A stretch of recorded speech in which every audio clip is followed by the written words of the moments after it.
traveling mainly by water in bad weather, Brock reached Amherstburg on the 13th of August. So Brock met up again with Shawnee Chief Tecumseh in Amherstburg. He quickly established a rapport with Tecumseh, ensuring his cooperation against Fort Detroit. So Brock is immediately impressed with Tecumseh. Brock also read American dispatches captured from Hull's army. He quickly judged Hull to be timid and afraid of the First Nations in particular. And the American forces, based on these letters that he's basically stolen, they seem to present an American army that's really demoralized and short on rations. Okay. So they're hungry and afraid and sad. I would be very unhappy. Against the advice of his officers, Brock immediately prepared to launch an attack on Detroit. He's like, basically, it's never going to get better than this. Right. We have them where we want them. We should take advantage of that, not just wait for them to attack us. Okay. Even with his First Nations allies, Brock was outnumbered. His force included 600 First Nations and 1,300 soldiers, British soldiers, as well as 2 battleships, according to a later report. Hull had about 2,500 soldiers under his command. Wowza. But they're scared and hungry. Yeah, they are. You can never underestimate that. Nope. He decided to use tricks to intimidate Hull. He's tricky. We're back on our trick game. We're on our mind games. He just carries a handkerchief back on with that him. bullshit. Yeah. So he dressed his militia contingent in uniforms of discarded regulars.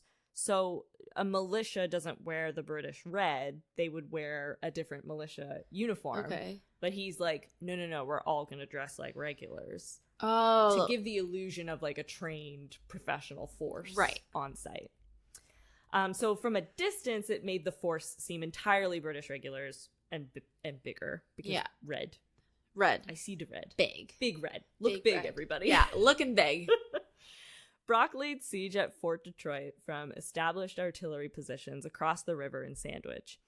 Through a carefully crafted series of marches, he gave the appearance of having a much more numerous force. He had Tecumseh's forces across in front of the fort several times, doubling back under cover. So he's just lapping it, but it's like, oh my God, there's so many of them. It's like when in old movies they would reuse animation and you see the same people in the crowd over and over again. It's that. But Hull's like, I can't believe it. I'm so scared now. So wait, how is he doing this?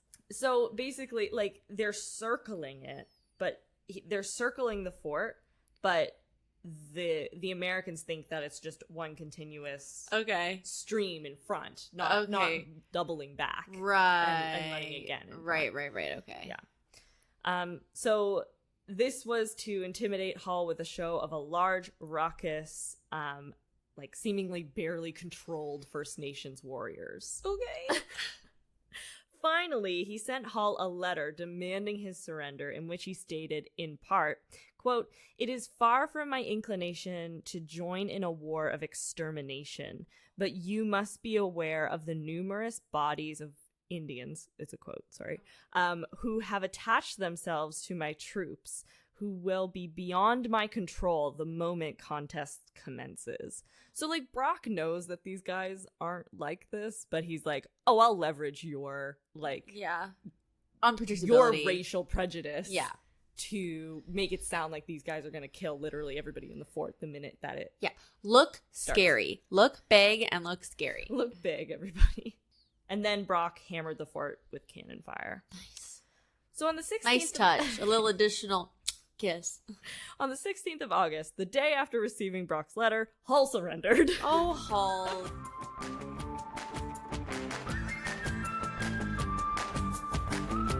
Tune in each and every Wednesday for a new episode. You can find us on Apple Podcasts, Spotify, or wherever you get your podcasts.